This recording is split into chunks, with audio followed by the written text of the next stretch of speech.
William Beebe, 1917. William Beebe is a marine biologist who created an invention that changed how we see the ocean today. He also is known for his theory about the evolution of birds, which was way before his time. William Beebe created the most ingenious invention of 1917 for the marine biologist community. William Beebe created the bathysphere. Ethan, you can take away the next part. So, William and his friend actually worked on it. His friend was Otis Barton, and with the bathysphere, they were able to go underwater, like thousands of feet. This was a very primitive diving bell, if you would. So while he was down there, he saw many creatures. His most famous being the untouchable bathysphere fish. Now, this fish is 6 feet long, and the description matches that of a black dragonfish. Now, that is strange because it's like exactly like one, but dragonfish are only a few inches. Now, I know we're here to talk about behaviors, and this is definitely considered a cryptid, but in my opinion, I believe it was a dragonfish. But I believe that since it was in 1817, it could have gone extinct, or because of how the glass was positioned, it could have made it look bigger than it already was. Well, yeah, that's fair because it's 1917 and it's a quartz window, so. And I remember watching a documentary about the Mothman and how it could have just been an owl. Yeah. And things can be magnified when people are scared and are seeing the unknown. It really changes how people see things. Now, here on Cryptid Crisis, we are not here to talk about how this could be real or fake. We are here to talk about how it reacts to its environment. So, Ethan? So, this is also an example of this is over 100 years ago. So, it is very possible that this is extinct, along with all the other creatures we will be covering, because it's estimated that about 180 species of fish have gone extinct. Have went extinct since that time. Mm-hmm. Now, this creature is and many others were discovered by William Beebe, but it seems that science today has proved that these could have been just normal creatures. Mm-hmm. Well, yeah, they very much resemble normal creatures. Now, another thing, like, he pretty much just described a giant black dragonfish. Now this could be because there was poor lighting using very early electric lamps, which didn't see very far. But also he said himself that he didn't have a fully functional brain. No, the lack of oxygen and the amount of CO2 he must have been consuming during those times he was in the orb, the bathysphere, it could be a definite answer that he cannot perceive things the way other humans can.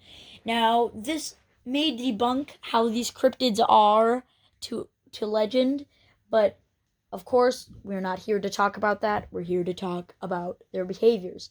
Now, is there anything else we need to mention before we get into the show? Nope. Let's just start. Okay. So, what is this thing? This is the untouchable bathysphere fish. Well, yes, we know that, but it's a dragonfish. That's the only definition we have for it. But it's just 6 feet long. Now, what family is the dragonfish? Do we know? No, we do not. Okay. Now, from our sources, it seems to be the dragonfish is seems to be, what does that say? Just Okay, never mind.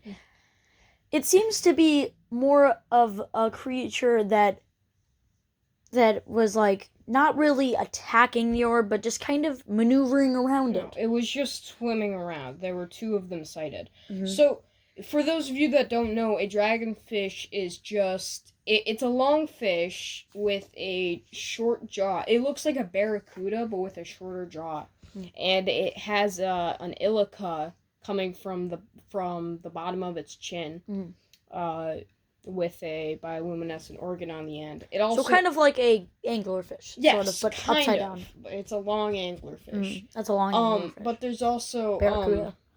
there's also a line of bioluminescent dots that are across the fish on both sides, and that is it looks like bus windows or plane windows or something. Now I think I've got an answer for that.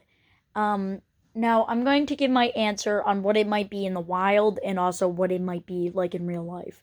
Now in real life, this could just be the reflection of the glass. Possibly. And in real life, that could be something like a warning. It could turn those on if it's threatened.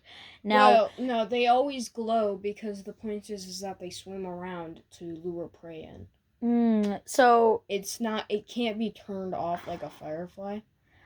Although it could be, possibly, it could be. It's possible, but the real dragonfish can't do that. No, but it's just a thought. It's glowing mucus, pretty much, or another chemical. But another thing that they could be doing is, I think that these fish, they might travel in pairs of 2 when they're hunting. Now, stop me if you think this is crazy, but what if it's a male and a female? Now, what if these creatures, instead of normal fish, they act more like humans and they stay with their mates? Well, the thing is, if it was a male and a female, one of them would be much smaller because black dragonfish are only a few inches. The males are like almost microscopic.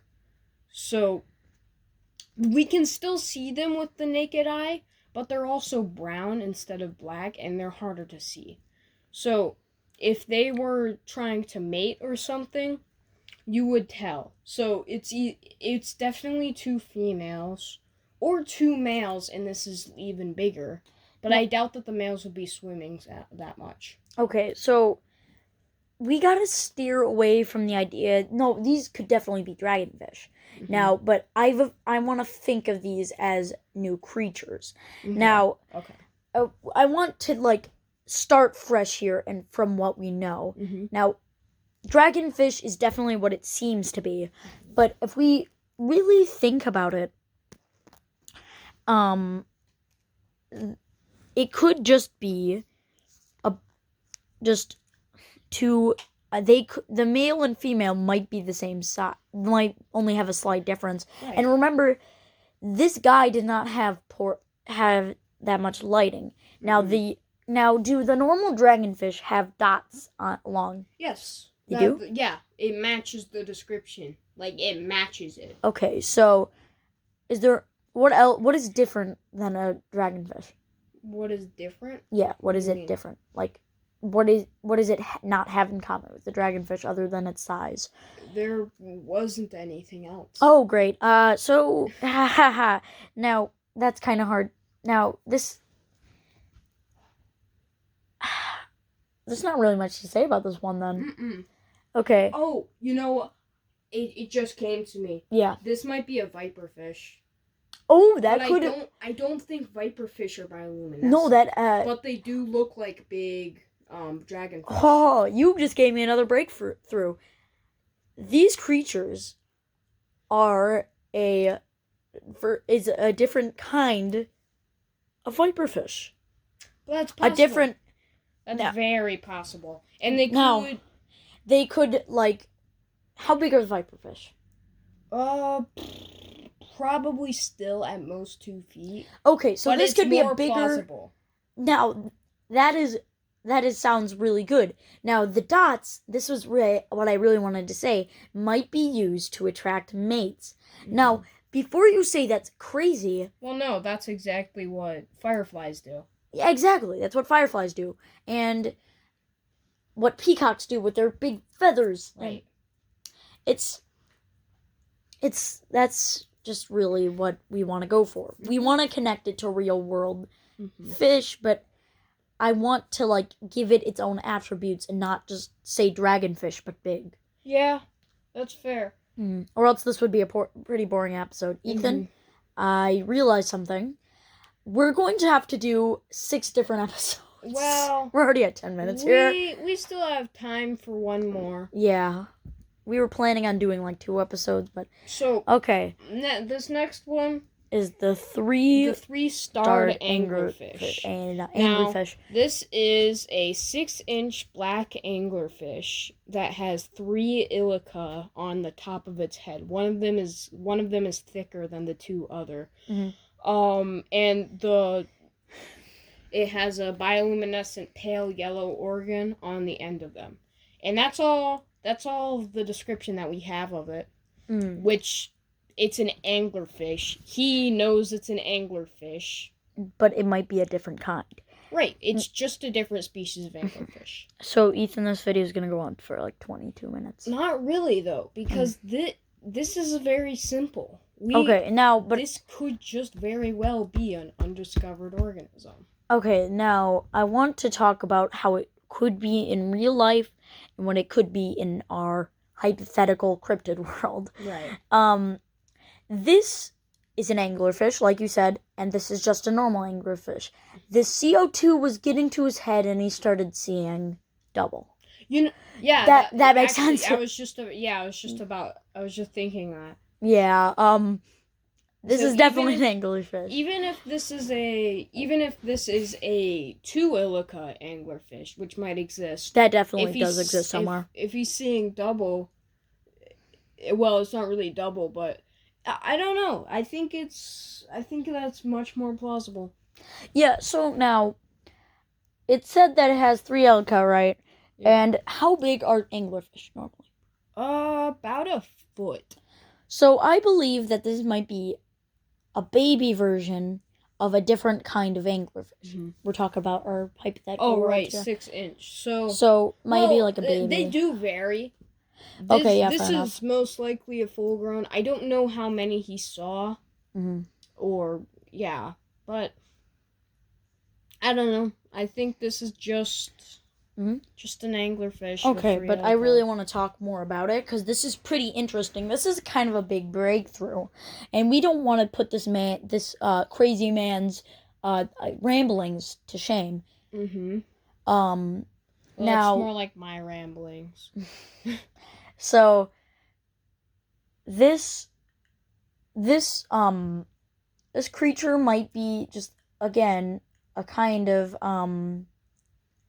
like weird anglerfish. Now, it could, and this could not be a mutation because we did not really start sending nukes everywhere yet. Back in 1917. I doubt any of these are mutations. No, there wouldn't be a way. Now, and there wouldn't be 2 smaller ilica that are pretty much identical to each other if it was a mutation. And the rest of the body looks normal. Now, the 3-starred anglerfish, yeah, I guess you're right. It really isn't anything, and we can't really say anything about it. There's literally anglerfish in the name, so I don't really know what else to talk about here. Yeah. But I think that's all we have time for today. No, not yet. So we're gonna have to do our closing thing. Well, I'm not sure how long these other ones will take. But this is definitely part 1 of the Willam Beebe Cryptids series. This is kind of like a mini series within our show. Yep. Next episode, I'm hoping not to do Willie and Beebe because it's just comparing real world fish to our imaginations. But next part of this series, we will go over the abyssal rainbow gar, the pallid sailfin, and possibly the 5-line constellation fish if we have time. But definitely the gar. We're definitely doing sailfin. the gar and the sailfin. Okay, well, that's all we have time for today. Thank you for tuning in to Cryptid Crisis. And also, if you guys want to try and recommend your own cryptids, I'm going to have a Discord link in the description below, and you can. And feel free to tell us in the comments too, or the Discord that I'm going to be setting up. All right. Thank you all for listening. Goodbye.